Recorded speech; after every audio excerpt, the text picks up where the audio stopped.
Hey guys, welcome back to Ben and Brewing's channel. If you haven't been here before, we do product reviews, tutorials, and we have a live chat feature on our website to help you through your brewing 911s. Check it out at benandbrewing.com.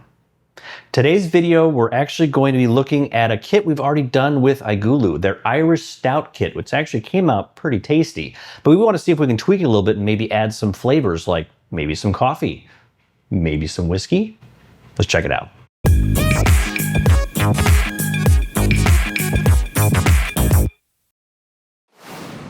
All right, so before we get started today, quick reminder, this video is sponsored by iGulu. You'll find a 20% off coupon linked down below if you wish to purchase the iGulu S1 or F1. That is an affiliate link. It does help to support our channel. If you do purchase one, we appreciate it. Thank you. So today's video, we want to do something a little bit different with one of their kits, the Irish Stout Kit, which is actually a very tasty beer on its own. But for those of you who like to be creative and maybe tweak things a little bit, I didn't just want to add additional grains or hops into it. I wanted to add something that wasn't necessarily brewing related, like adding coffee. And so I figured we'd run through brewing the beer and then go through how best to add coffee flavoring to an Irish Stout. Additionally, we had the other idea, since it is an Irish Stout, maybe we'll add a little Irish whiskey to it. But first, we have to brew the beer. Okay, let's go ahead and brew up our Irish Stout Kit. Step one is to make sure that you sanitize everything that comes in contact with your beer. That includes the inside of the Triton keg, all of the tubing, the serving tubes, everything. You'll probably notice too that we're using an interesting dip tube in our Triton keg this time. We're using the Float It 2.0 by Homebrew Labs. Because we're gonna be adding some coffee into it, I wanna make sure if any coffee grounds make it through kind of the filtering or settling process, that they get caught up in the Triton keg itself and not actually get jammed up into the serving tube, which could cause foaming issues and other things down the line. Next, you're gonna fill up your Triton keg with a gallon of water. Make sure that you're using filtered water, not RO water and not tap water. As long as it doesn't have chlorine in it, it should be fine. So if you don't have a filter in your home, go ahead and purchase some spring water from the grocery store. Next, we're going to add our 2 hop packets into our Triton keg. All right, next step, we're going to add all of our extract that came with the kit. That includes the traditional dark DME, dry malt extract, as well as the 2 packs of stout style sugar. This is gonna be where the flavors come from as far as specialty sugars that'll give it some mouthfeel and some of the darker notes that you're gonna taste in the finished beer. All right, once you have all of your malt extracts added, all of your sugars added to the Triton keg, make sure that you take a sanitized spoon to stir in the dry malt extract until it's about 80% dissolved. You can go to 100% if you really want to, but if you get it to 80, you're probably just fine. Next, we're gonna pitch our 2 packets of yeast directly on top of what is now wort. Do not stir it in, just pitch it directly on top so that it kind of starts to take up the water and rehydrate on their own. All right, next we're gonna go ahead and put our lid on the Triton keg, and as I mentioned before, we are using a floating dip tube with a dual screen filter on it. So anything that gets into the keg, be it dry hops or coffee grounds, this will block it out and keep it out of your serving tube. So we're gonna go ahead and put this in.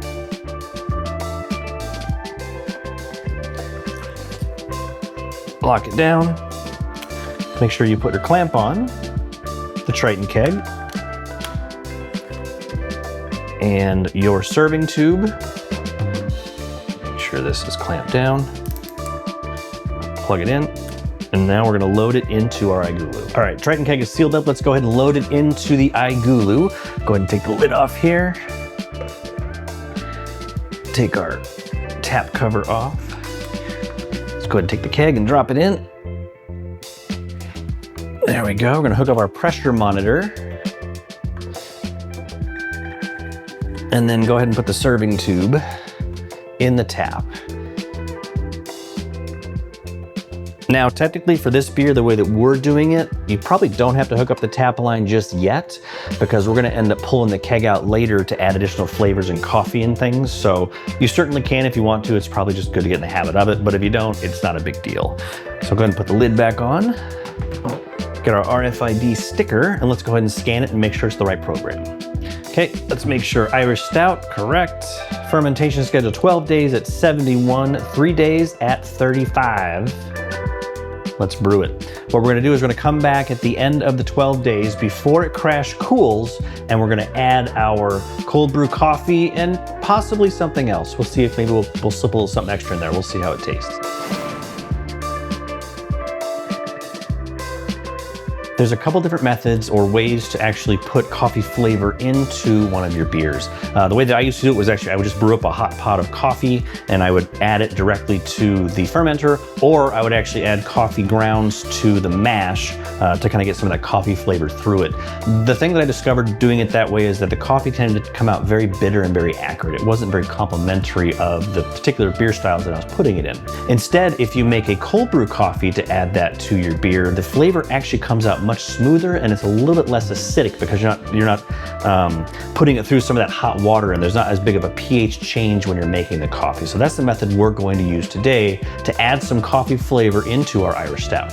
So 2 days before the end of fermentation. So fermentation schedule is 12 days. So on day 10, you're going to start to prepare your cold brew. You want to make sure you get fresh whole coffee beans, and they can kind of be of your choice of flavor, whatever you like, but they need to be whole beans because you need to freshly crush them or grind them. Whether you accomplish that in the grocery store aisle or you have to have a coffee grinder at home, whatever works. You're going to want to crush it very, very coarsely because you do not want these fine particulates to get into the finished beer. So you can take your 1 ounce of coarsely ground coffee and you're going to add it to 8 ounces of cool filtered water. Again, make sure you're using filtered water. You can use the same filtered water that you use to make your beer. Once that's done, go ahead and put your coffee mixture and water mixture in the fridge and let it sit for 24 to 48 hours. The longer you allow it to steep, the more intense the coffee flavor will be. What I'm going to recommend is that you do it for the 2 full days so that by the time your coffee is finished, it will be day 12 of the fermentation and you can pitch it and add it directly into the Triton keg.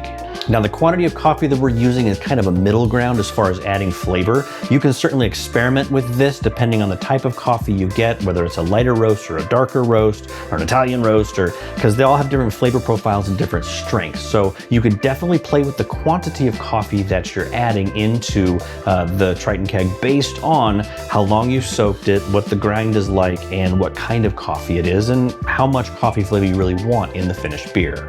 Once all that is finished, you're actually only going to add about 3 ounces of the coffee into the finished beer. Now, if you're a little hesitant about just throwing it in there and seeing what happens, what you can do is actually pour a little bit off the tap. Of course, it'll be not chilled and it will not be carbonated, so keep that in mind. But you can then put a couple little drops of that cold brew into your glass in a kind of a pre-measured quantity and determine what flavor works best, what you like the best. And then based on how much you put into that pre-measured sample, you can extrapolate out how much to add to the full keg. And that's what we're going to be doing today.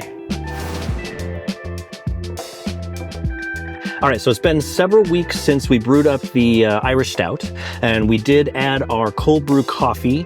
Actually, a little bit this morning. I recommend you do it a little bit ahead of time so the flavors really get to marinate. Unfortunately, we were on kind of a tight time schedule, so we weren't able to do it ahead of time. The cold brew itself that we made actually came a little bit weaker than I was expecting. Haven't done cold brew in a while, so we actually ended up adding more of the coffee to the beer than I originally talked about at the beginning of the video. I think I'd said add an ounce of coffee to about 6 ounces of cold water, 8 ounces of cold water. I basically doubled that, did 2 ounces of coffee in 16 ounces of water, which still came out relatively weak. Now, we only let the coffee sit for about 24 hours. So let it go 48. And if it's still not quite strong enough, again, this is something you can play around with. I would up the amount of grounds you're putting in the cold water to kind of give it some more intensity. You don't want it to overpower the stout, but you do want it to have a presence. So, should we taste it? Let's do it. Let's do it. Cheers. Cheers. Right off the bat, the color is great. It's black. Yeah. It is dark. No sediment. I love the float at 2.0 in the iGulu kegs because it stays on top. You get the clearest beer immediately. So let's give it a go. That is really good. I like that. The coffee is extremely subtle. We did taste the beer prior to adding the coffee to it. And the base kit itself, really, really good. Has a little bit of residual sweetness. I think adding the coffee to it toned the sweetness down a little bit. It's not quite as present. I agree. I really liked the beer before you even added anything. So in my opinion, maybe it just needs to sit, like you said, a little bit longer, marinate a little bit more. Yeah. As of right now, I think I almost prefer 4. Before, without the coffee in it, yep. Because the coffee's adding like a little bit of a bitter note to it. It is. I actually kind of like it. Do you? But I don't like sweet beers necessarily. I like the kind of the drier. So having that kind of pull the sweetness back a little, I like. I wish it was a touch more intense, but I like the way it's developed. It's not super acrid or super over-the-top bitter. There's a little bit of coffee in there. We did also add some bourbon to it. Now, I think we talked about adding some Irish whiskey. Unfortunately, I didn't have any Irish whiskey, so we were kind of like, let's do bourbon. So we threw some bullet in there, just a little bit. We're talking for the whole keg, it was about an ounce throughout the whole keg. Because I was concerned with it overpowering the flavor, because the bourbon can be very intense, and I didn't want it to wash away what we'd done. And so it's subtle. I get a little bit of it right in the finish. Yes. It's not up front. It's not on the nose. Not a little on the nose. I get a little bit on the nose. Yeah. It's definitely not hot the way, because you added just a little bit to it. It gives it some interesting complexity with it, with the coffee as well. But I think overall the kit came out great. Definitely a great way to play around with something, especially if you like the stout kit but want to do something a little bit different. This is a great way to tweak it, super easy to do, and I'm very happy with how it came out overall. I agree. Hey guys, thank you so much for watching our video on tweaking iGulu's Irish Stout Kit. It was definitely a lot of fun. Let me know if you've had some experience doing this, if you played around with some of the other kits, if you have any other tips and tricks we can share with our viewers, or even if you've maybe added some fruit to this. I think a blackberry would be fantastic. A little puree in this would go very nicely. So let us know your thoughts, and catch you later, my friends.